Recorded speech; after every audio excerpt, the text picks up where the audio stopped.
Le Mac d'Esther en mode estival avec des reportages proposés ces derniers mois. LDS, créé il y a 11 ans, se concentre sur son agence de design sonore.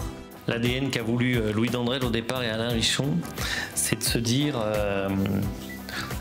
notre ADN, c'est de répondre de manière globale à être à la fois un maître d'œuvre, à la fois avoir une logique sur de la production, quel est le bon contenu, comment je vais diffuser et dans son ensemble, comment le son va réagir dans ce lieu. Le CTTC, Centre de transfert de technologie céramique, dispose désormais d'une ligne de production pour un spécialiste de l'aéronautique.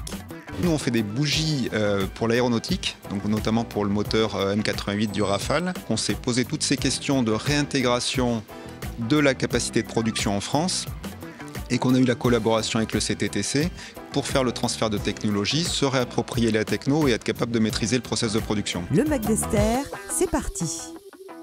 Lancé il y a un peu plus de 10 ans, Live Design Sonore innove dans la diffusion du son et dans le design sonore.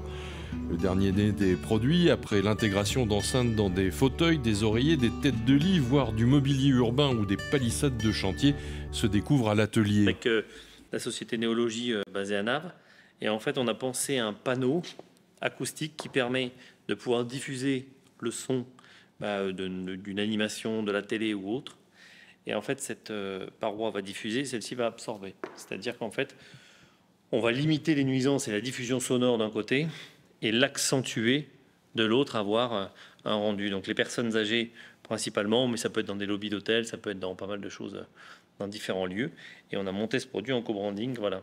Donc ça, c'est un produit qui sera prochainement disponible d'ailleurs sur notre site de vente en ligne, parce qu'on commence maintenant à proposer directement les produits sonores de cette manière-là. Aujourd'hui, déjà les distributeurs, avec la crise que l'on connaît, ils ont déjà eux-mêmes des difficultés à pouvoir vendre leurs produits. Donc là, on vient rajouter de l'innovation, il faut l'expliquer, il faut prendre le temps, là, il y a une nouvelle valeur à rajouter. Donc ce qui fait que maintenant, on fait beaucoup de digital. On a intégré une personne sur le digital et on voit les résultats. Aujourd'hui, avec le plan de transformation numérique aussi qui a pu être mis en place par le public, eh bien, on arrive maintenant à pouvoir proposer des produits et à en vendre directement au client final. Ouais. Avant les objets et la diffusion, le point de départ de l'entreprise est bien le design sonore. Louis Dandrel, aujourd'hui disparu, était au lancement de LDS et il n'avait pas son pareil pour évoquer un environnement sonore. Le chemin de fer, quand il entre dans le tunnel, en bas de ce vallonnement, il klaxonne, parce qu'il paraît que c'est la réglementation. Et il fait ce pa, pi, pa, fa dièse, mi, fa. Excusez-moi, je chante un peu faux. Et ça, dans un paysage comme ça, c'est voilà, c'est un don. Ça démarre en 2011 avec Louis Dandrel, Alain Richon et un autre designer sonore, Simon Cacheux, sur la création d'entreprise pour se dire on a une première agence de Louis Dandrel qui fonctionne bien, scénographie et quelques contacts très parisiens, et ce jardin sonore qui arrive ici en région, et se dire mais comment on peut l'exploiter, comment on peut le dynamiser. Donc moi, en tant que développeur d'affaires, l'idée c'est de se dire on va s'associer, on va apporter une couche développement, on va apporter un savoir-faire autre que juste l'artistique. Design sonore, je pense que d'une manière générale, on pourrait dire les designs sonores plutôt que le design sonore, dans le sens où il y a des disciplines assez marquées. La première étant évidemment le designer sonore, le sound designer de cinéma qui va fabriquer des sons qui vont être adaptés à des bruitages, des effets spéciaux, des reconstitutions d'ambiance réalistes, etc. Donc il y a le côté production, de dessiner des sons, fabriquer des sons, ça c'est un terrain qui existe. Mais après, il y a effectivement des designers plutôt musicaux, il y en a beaucoup maintenant, qui vont allier des musiques avec des identités de marque, qui vont allier des musiques avec des environnements sonores de bars, de magasins, etc.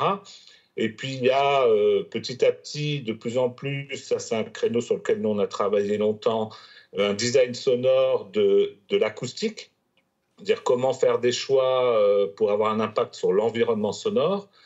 Donc en fait, il y a plein de disciplines, y compris des designers sonores industriels maintenant. C'est une équipe pluridisciplinaire qui se constitue pour chaque projet, c'est du sur-mesure à chaque fois. Nous, on s'occupe vraiment du design sonore, donc je travaille avec le designer sonore qui est sur Paris et on travaille avec les commanditaires, donc si on répond à un appel d'offres, on va travailler en direct avec eux.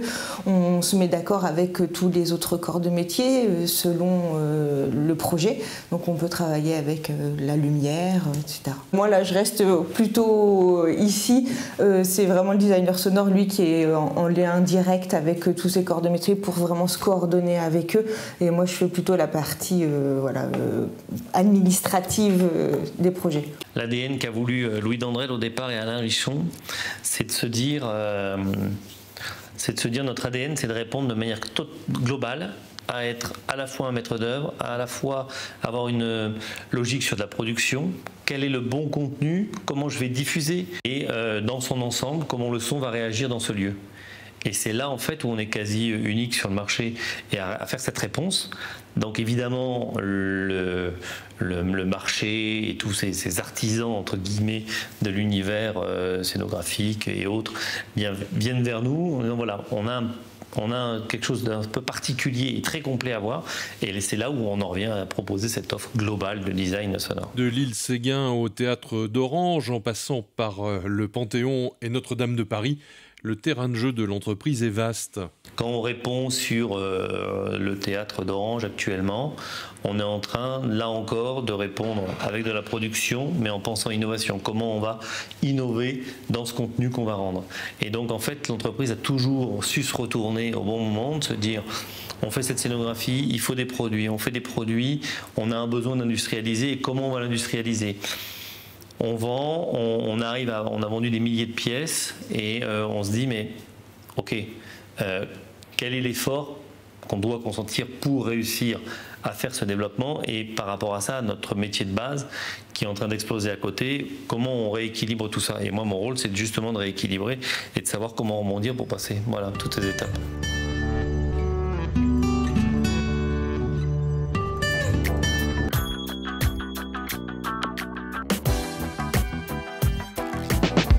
Ça démarre au quart de tour, la pensée fait des tours, et plus la montre tourne, plus tu perds le nord.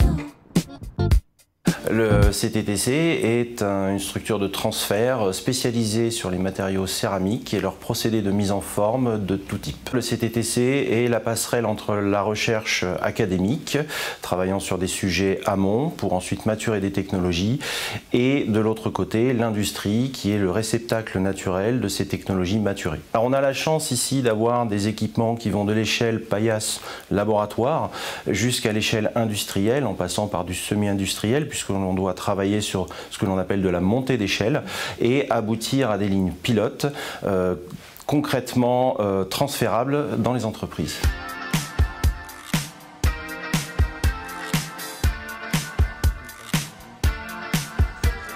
L'industriel qui nous a fait confiance depuis de nombreuses années cherchait à industrialiser des matériaux céramiques, alors que lui-même n'est pas un céramiste. Donc il avait besoin à la fois de l'expertise sur ces matériaux, en passant par la formation, la connaissance des limites et des avantages et des performances de ces matériaux-là, pour ensuite pouvoir se positionner comme un réel fabricant de pièces céramiques.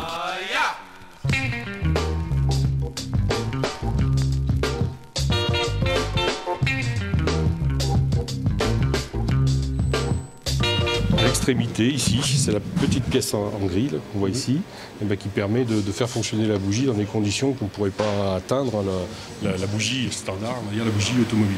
La céramique, elle est pertinente parce qu'elle permet des caractéristiques, des performances que vous ne pourrez pas atteindre les autres matériaux, on va dire les métaux. On a des performances de pression, température, et aussi on rajoute bien entendu la vibration, on est sur un moteur. Nous on fait des bougies pour l'aéronautique, donc notamment pour le moteur M88 du Rafale, donc un élément clé pour l'indépendance de l'industrie aéronautique. Jusqu'à présent on ne maîtrisait pas sur le sol national cette fabrication de céramique. On s'est posé toutes ces questions de réintégration de la capacité de production en France et qu'on a eu la collaboration avec le CTTC pour faire le transfert de technologie, se réapproprier la techno et être capable de maîtriser le process de production. La céramique, c'est en fait beaucoup des recettes de cuisine Et on a aujourd'hui un produit qui marche, mais en fait, on ne sait pas pourquoi il marche. Et donc, tout le travail qu'il va y avoir avec le CTTC, c'est d'essayer de bien comprendre quels sont les éléments clés du process qui font que ça fonctionne et qu'on obtienne des céramiques avec les bonnes caractéristiques pour bien maîtriser ce process-là, former nos collaborateurs pour ensuite le réintégrer sur notre futur site d'Angoulême, où là, on sera complètement intégré sur la chaîne de production et dans l'environnement de fabrication de la bougie complète. Sur cette opération, il y a un accord commercial, bien évidemment, entre le CTTC et le client AEVA. Le CTTC rend des services, à ce titre-là, il est rémunéré.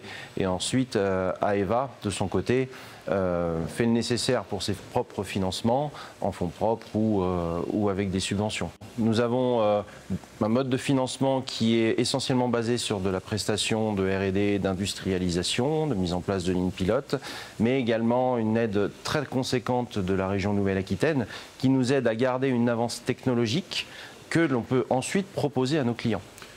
Alors, elle ne se fait pas sans la région et les autres collectivités locales, elle ne se fait pas non plus sans deux choses. D'abord, un saut technologique, ce qu'on appelle les technologies additives, qui permettent de dépénibiliser une partie du travail industriel et donc rendre le travail industriel plus attractif, sans des investisseurs familiaux. C'est un peu le mantra de la région, hein, parce qu'on sait que ces emplois restent dans le territoire au travers d'ETI, et là, avec le groupe lyonnais qui a repris Aquitaine Électronique, c'est une grosse ETI. Et puis sans qu'il y ait des centres technologiques, on en a 38 en Nouvelle-Aquitaine.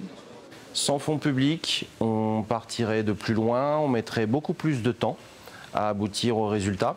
Donc c'est un formidable accélérateur et un effet levier conséquent pour développer les entreprises par l'innovation. Si on additionne la totalité des investissements qui sont sur cette ligne, on va monter à des sommes qui dépassent le million d'euros. Et la région soutient complètement notre projet et effectivement est partie prenante de cette réindustrialisation et de notre montée en compétences.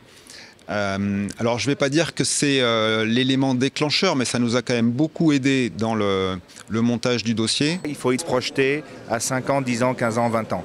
Pour ça, il faut identifier des secteurs d'activité sur lesquels on va pouvoir être compétitif et sur lesquels on va pouvoir avoir un avantage relatif par rapport à nos concurrents.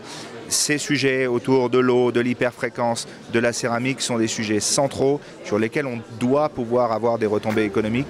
À nous de les accompagner.